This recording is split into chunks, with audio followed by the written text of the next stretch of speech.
Well, welcome back, everyone. We have 2 sessions left. Thank you so much for the time you've been putting in learning and growing and discerning if Journey is a good fit for you. I hope that we are and that these sessions are encouraging to you. I'm going to try to answer a few big questions in this session that people sometimes ask. We've never done this before, and yet it seems like it's time to express our views and make sure that people are in alignment on complex and difficult and divisive topics in our culture and sometimes even in the church. And I want you to know the heartbeat behind everything we do is love, and we certainly understand that people disagree on these, and you might disagree watching this, and that's okay.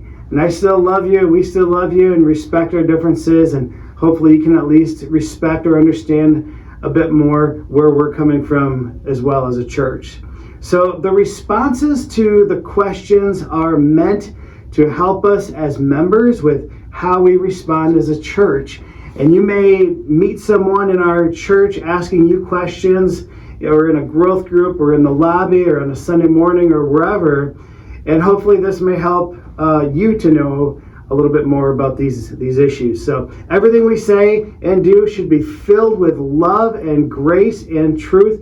We are all on a journey. We're not attacking people. We are loving and respectfully responding to questions. So please note, this is just a very brief response. We wouldn't have time in these videos to go into a lot of depth.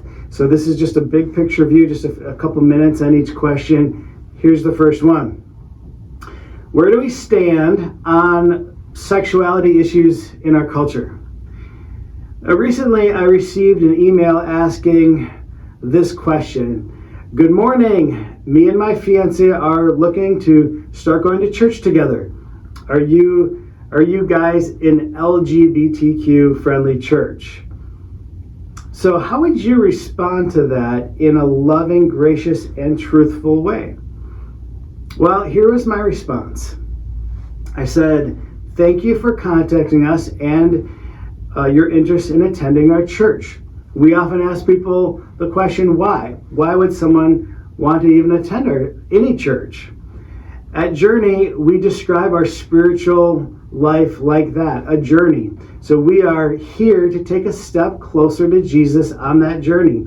And that's why we gather, that's why we come. And no one has their life together. So if you'd like to come with an open heart and be on a journey with us, becoming more like Jesus, you are absolutely welcome. To be up front, we do hold a biblical view, traditional biblical view of marriage between a man and a woman, but we also believe we can love people, we can disagree with them, so please let us know if there's any way we can serve you. So that was my response. Now, I didn't hear back from that person, and I wanted this woman to know that she could come, but don't come to stir the pot or to change our position. Because the goal for any of us with any issues we struggle with or sin or whatever, the goal of Christianity is to become like Jesus. That's why we gather on a Sunday morning. It doesn't matter what the sins are.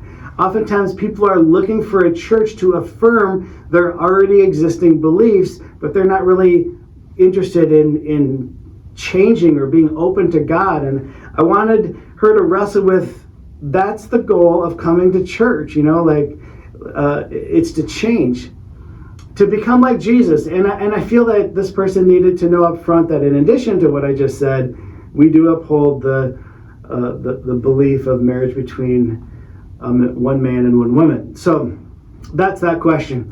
How about another one? What do we believe about women in ministry? Now, there are 2 main theological positions on women in ministry.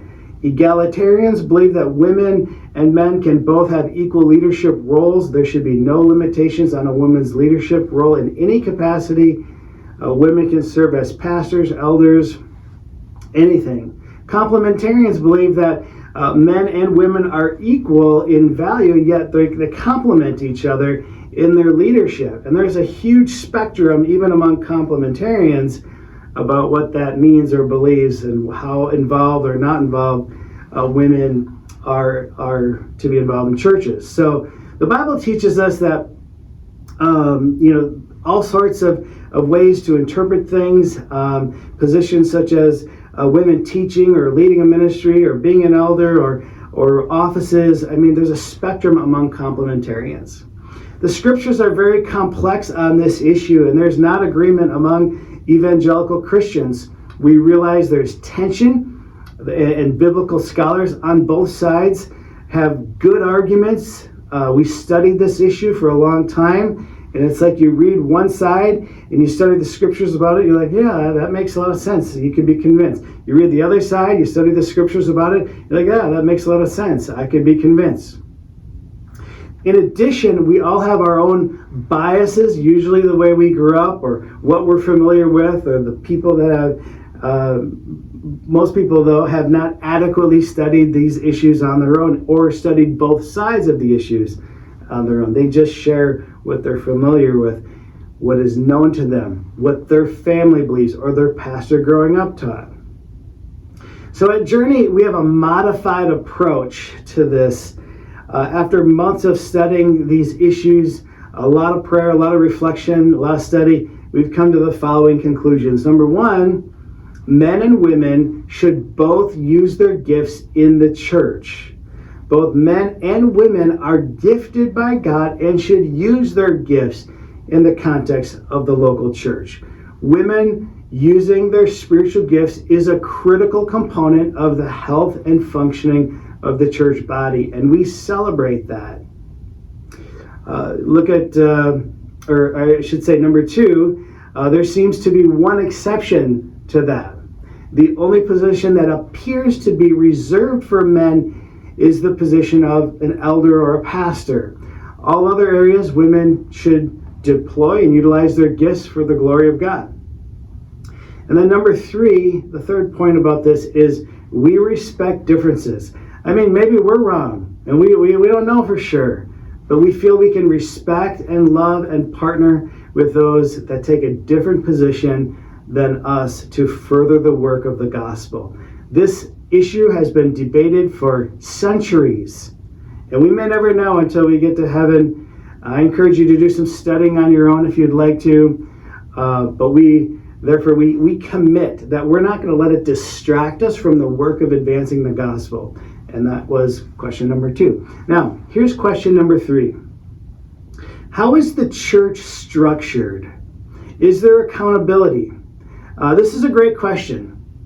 We all have heard horror stories of failures of pastors, elders, church leaders, and we don't want to experience that in the future. So we've tried to structure our governance in a way that empowers leaders and holds them to a standard of accountability.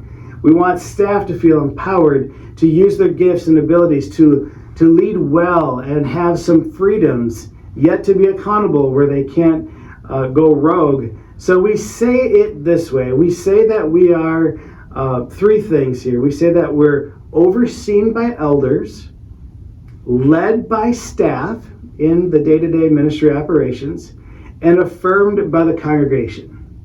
Overseen by elders, led by staff, affirmed by the congregation. So let me take a moment to explain that. Let's start with the elders. The elders oversee the church. Feel free to look up important verses like Titus 1, 5 and 9, 1 Peter 5, 1 to 4, Acts 20, 28 to 31. Elders teach, shepherd, they refute false teaching, they pray for the health of the church, they resolve conflict, they oversee ministries, they encourage and hold accountable the lead pastor, they welcome new members, they establish policies, and many more things. A lot of times this is happening behind the scenes. We have a recommendation process each year in the fall to onboard new elders that meet biblical criteria, such as being temperament and prudent and respectable and hospitable and able to teach and not addicted to wine, free from the love of money, not a new convert, and many more biblical qualifications. So the elders oversee the church, and the lead pastor has a seat on the elder board and is one of the rest of the elders. On a day-to-day basis, our church is led by staff. We are the ones who are involved in ministry every day on the front lines. We're working as servants in the church. We are in touch with the congregation. We're fulfilling our responsibilities and doing the things that God has called us to do. So the pastors and staff need to be able to lead and be empowered to lead as well. Finally, we are congregationally affirmed, which means that we have a congregational form of government, which means that we value what's called the priesthood of believers, that together we make up the body of Christ. So we have an annual meeting each year, and the members of Journey vote on the things that we mentioned in the class earlier, in an earlier session, and we affirm what God is doing together in our church. And we do it together as a part of our annual meeting. Members have an important part of shaping who we are as a church.